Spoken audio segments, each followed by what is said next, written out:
ఈరోజు తెలంగాణ రాష్ట్రంలో ఏ నగరానికి తెలంగాణ రాష్ట్రంలోని నగరానికి ఇవ్వని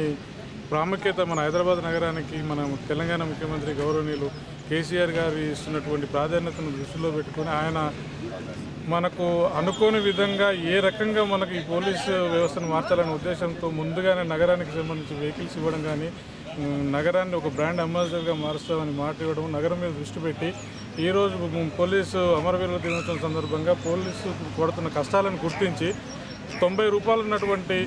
బత్తాను దినసరి బత్తాను 200 రూపాయలు చేయడము నిజంగా మా సిటీ పోలీస్ మొత్తం ఆయనకు రుణపడి ఉంటూ మా సిటీ పోలీస్ సిబ్బంది మన నగర పోలీసు అధికారుల సంఘం ఆయన కృతజ్ఞతలు తెలియజేసుకుంటున్నాము. అదేవిధంగా ఆయన ఆశించిన స్థాయి కంటే మించి మా అవసరాలు తీరుస్తున్నాడు కాబట్టి గత ప్రభుత్వంలో మేము ఎన్నో కష్టాలు పడ్డాము. అయినా కానీ మా నగరంకి సంబంధించిన ఎలాంటి ఇబ్బందులు వాహనాలు కానీ ఏది కానీ మాకు ఇబ్బంది తీరలేదు. ఇప్పుడు మేము అడగక ముందుకే మీకు ఏం కావాలో చెప్పండి ఇస్తాము అనే రీతిలో ప్రభుత్వం వివరిస్తుంది కాబట్టి ఆయనకు అనుగుణంగా మా పోలీసు హైదరాబాద్ నగరం మొత్తం ఆయనకు అనుగుణంగా పనిచేస్తూ ఆయన ఆదేశాల మేరకు బ్రాండ్ అంబాసిడర్గా తీర్చిదిద్దడానికి మా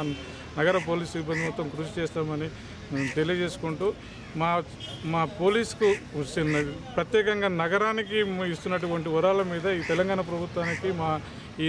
వరాలని ప్రభుత్వం నుంచి తీసుకురావడంలో సహకరించిన మా కమిషనర్ గారికి మా పోలీస్ అధికారుల సంఘం కృతజ్ఞతలు తెలియజేసుకుంటున్నాం.